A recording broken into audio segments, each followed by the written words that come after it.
What's going on, everybody? Welcome back to JJD TV. I'm your host, Josh. And breathe.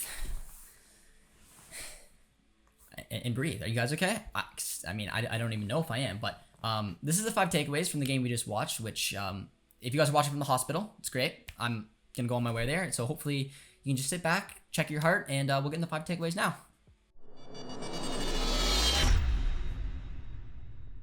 All right, ladies and gentlemen, that was a wild game.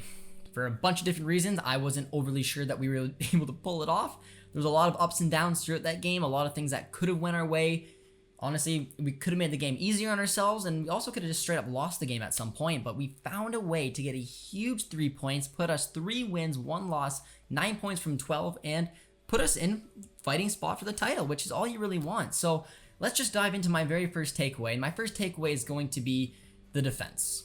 And the defense in terms of we can't keep conceding this many goals. I don't know exactly what we need to do tactically to make it, maybe change it up. Maybe when we have more center backs available, we can switch up shape. I know a lot of us have been crying to see that 3-4-2-1 formation being played, but we are giving up way too many goals. Way too many goals. A lot of it does go to pure sloppiness. 2 of the goals that happened today, 1 came directly from a turnover from Guerrero as well as Brandt.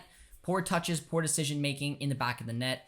Meunier as well has been a little iffy at the beginning of the game with his touches and just not being able to receive a pass. And it just is constantly, when you're fighting with each other just to be able to make simple passes, it's always going to hurt you on the break. And this is something that the team as well as Marco Rose needs to find a way to tighten up, because if those poor passes and poor decision making from our team didn't happen today, this game could have been a lot easier.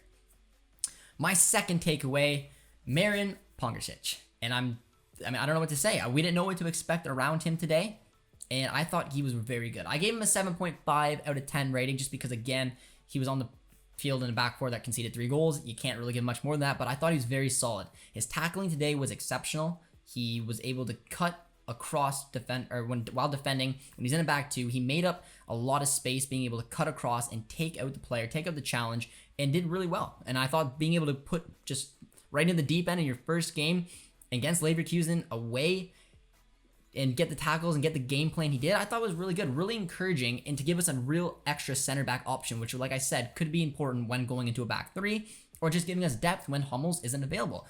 So for him, and let me know what you guys think. Give me a rating for him. I'm very curious whether it's somewhere between that 7, 8, maybe even 9 out of 10. I mean, like I said, I gave him 7.5, but I thought he was very good and a real little gem hopefully we picked up from Wolfsburg, who can come in and be a big impact player in the heart of our defense.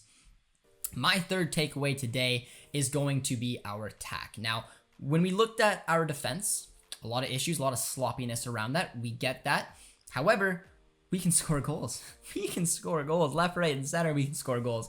And we put up 4 away from home, and arguably we could have scored more. I mean, in my opinion, Bellingham's goal that got disallowed, kind of annoying, but regardless, I mean, chances will always happen. Not only do we score goals from open play, we can kill you in any different situation. I mean, we scored a penalty from Holland. Good to see him put it in the back of the net. Took a nice sip out of beer. I love the celebration.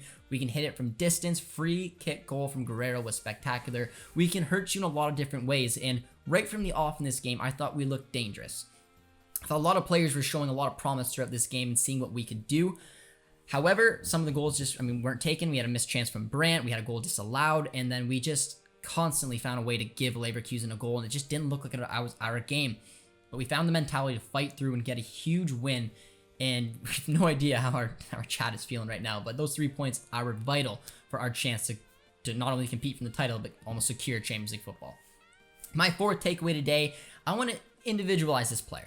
I do, and it is Julian Brandt. And I know you guys know that I've been hard on this player because I just don't think he has a fit for this team. I think he does. I think there is a role for him to play.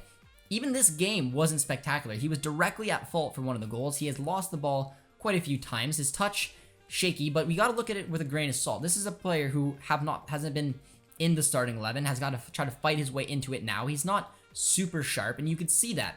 But there is a player in there. Some of his touches today were exceptional. He was directly involved in some of the goals, and the goal he scored, that's a talented footballer in there. That pass was behind him, and he somehow had a touch to be able to bring it from behind his body to his front and then smash it in the back of the net. Brandt was another interesting one who I'd like to hear you guys' opinions on, because I'd probably give him a 7 or 10. Like I said, there's a lot of mistakes he made, but he was involved in this game absolutely. And if he can tighten up and he can just play it a little more simple and get a little bit more game sharp, those turnovers, those first touches, I think will improve, and he has a role to play. And I was pretty satisfied with his performance to a point. And that's coming from someone who, like I said, I'm a big critic against Brandt, and I was pretty satisfied with his performance today, and I want him to keep it up. And my final takeaway today, the fifth, and it's gonna be a duo. It's gonna involve the formation and as well as just genuinely thanking you guys and seeing this. But the formation today, we played in the Christmas tree, the end Terzic. We brought it back, the 4-3-2-1. I thought it would have looked a lot better, in my opinion. I thought having the 3-man midfield was going to be important, and it did play a decent role, even though I didn't think that, for example, Dahoud had the strongest game. But even it shows the front three, chances were coming left, right, and center. Bellingham getting involved in the play, as he always does. We also had Brandt, who, again, love him or hate him, was involved. Royce was involved. Holland was involved. It was a good attacking option. If you can tighten up that back four, I really think the Christmas tree formation could be something that Marco Rose utilizes. Not only is it a formation that these players are familiar with, one that we almost turned into perfection towards the end of last year under Edin Terzic, but your first game with it, you scored 4 goals. You fix those little mistakes. This formation can be very handy to use. You guys know I'm not a big fan of the 4-1-2-1-2. I like this layout a lot better. Even fitting in a player like Mullen or Gio, they can still play in those two kind of roaming positions under Erling Haaland. There's a lot to like about it, and I'm hoping we want to see going forward. And then finally, just the other part of that takeaway is a big thank you guys for everyone who's involved in the watch along. If you were on there, you guys know what it means to me. All you guys' love and support. It was beautiful, and we got rewarded for it.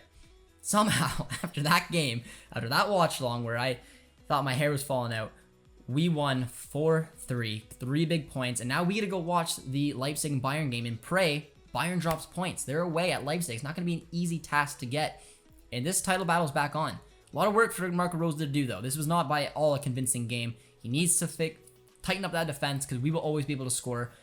Figure it out, whatever formation it is, and let's start killing some of these mistakes we make to make it easier on ourselves going forward. So I appreciate everyone who tuned in on our watch along, all the support, you guys.